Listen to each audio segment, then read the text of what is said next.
With Nigeria's healthcare system plagued by a massive brain drain with the mass exodus of medical doctors and other skilled workers, the House of Representatives passed for second reading a bill to stem the worrisome tide.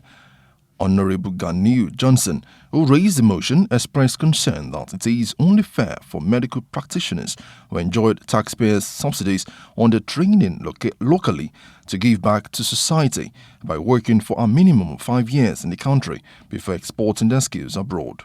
Yes, we are not saying you cannot go abroad to make your money, but if government has subsidized your tuition, okay, I mean, to the tune of 40 to 150,000. The least we can get from you is that after your husbandship, before you are given full license, before you are given full license,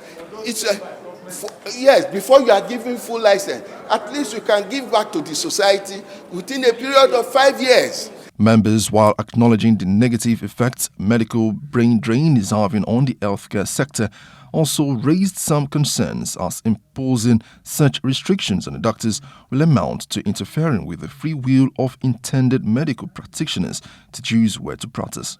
Abroad is very expensive, but here in Nigeria, the government is investing so much money and at a subsidized rate.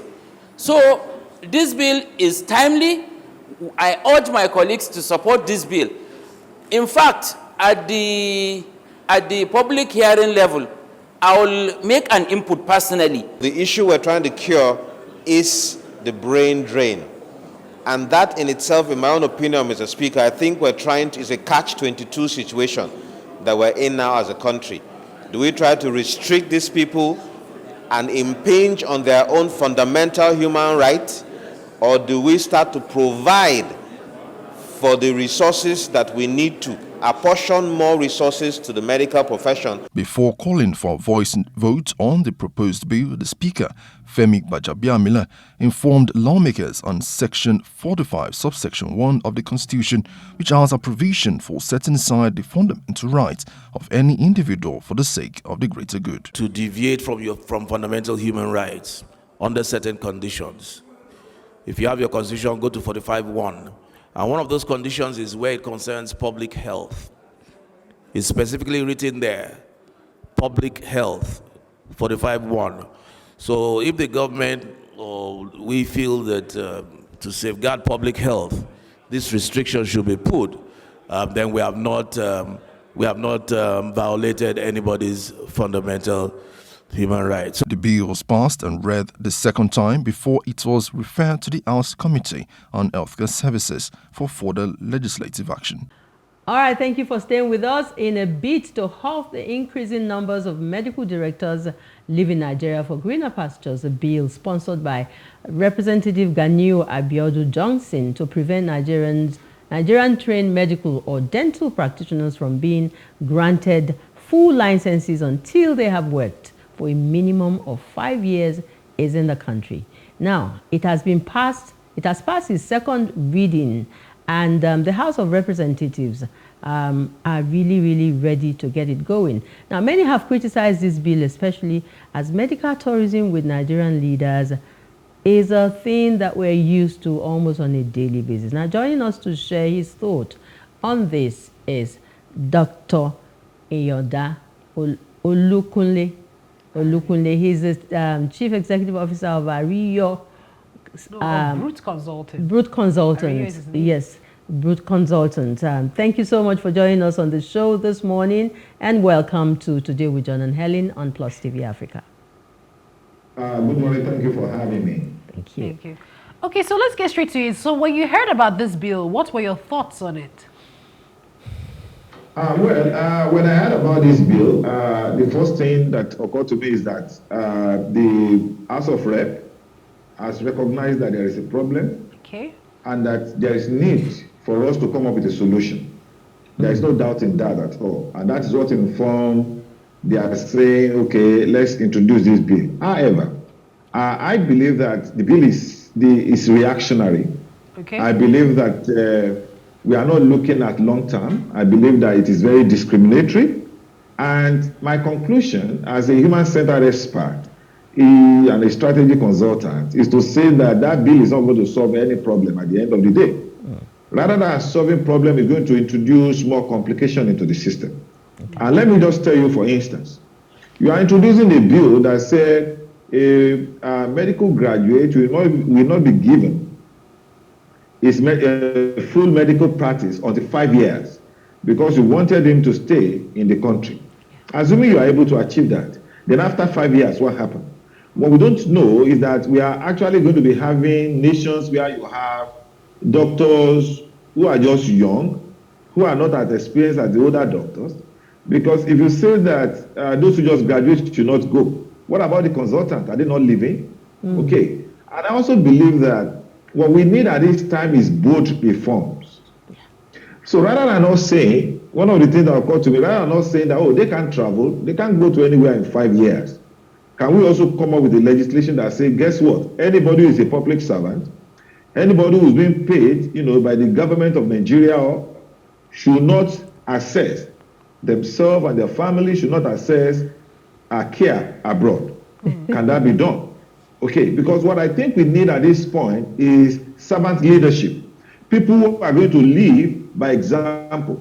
So if we are saying that you guys want you to be patriotic, we don't want you to travel, we want you to serve us for 5 years, then let's also come up with a bill that we say, so long as a political leaders and you are being paid by the government, you cannot access care outside of Nigeria. Can we do that? Then maybe at that time people will come to conclusion that the bill is fair. So that is just my own view. Immediately I read about the bill. Okay, and I'm thinking, doctor, that isn't this medicine, isn't this like medicine after death? Because we all seem to have an idea of what the root cause to the medical tourism issue is. Isn't this where we should be paying more attention to instead of this bill? I think the issue will go beyond medical tourism actually, because now in Nigeria we have some private equity investments coming into healthcare. So you have some private hospitals now that we didn't have 10, 15, 20 years ago, coming on stream. And we've seen that there are cases that before now people go abroad, for treatment, which is being reversed now. Okay, so that is okay. However, my own concern, about the old, thing is for us to say, yes, we want to bring about a reform. Why are people going abroad? We are talking about medical doctors, right? Yeah. So where are they living? Because you discover that there is poor remuneration generally. Some of them are living because of insecurity. Some of them will tell you that, look, I want to give the best of education to my children and I cannot afford that here, in Nigeria. And you see, if you come to think of it, when we are in school, you discover that those who end up reading medicine are the best in the class, academically.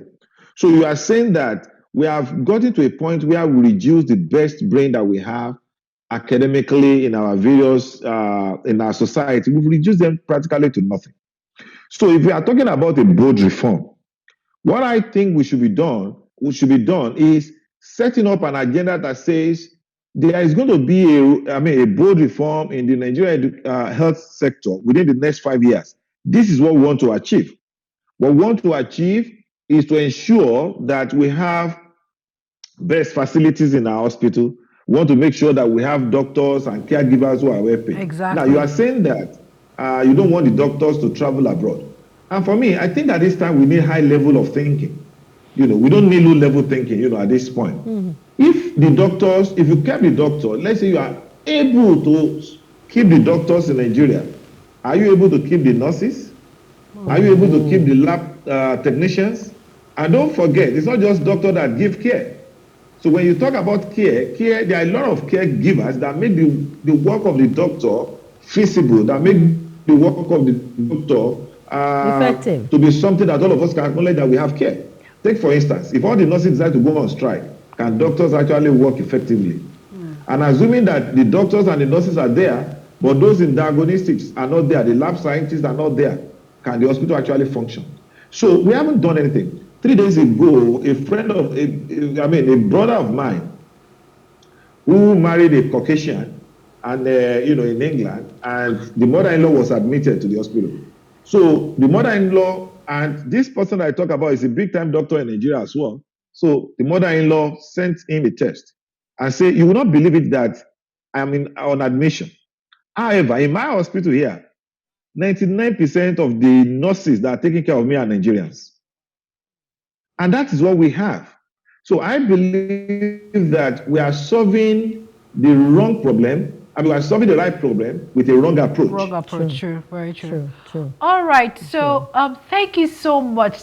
Interestingly, we're really run out of time, and that's what happens when you're talking about a very, important topic like this. A lot of Nigerians, a lot of people have protested against this bill. We hope that our leaders are listening and begin to look at the crux of the issues and the root problems, like you rightly identified. So thank you, Dr. Iyanda Olukunle. Thank you for your time this morning, and I hope that you'll join us again very soon when we call on you.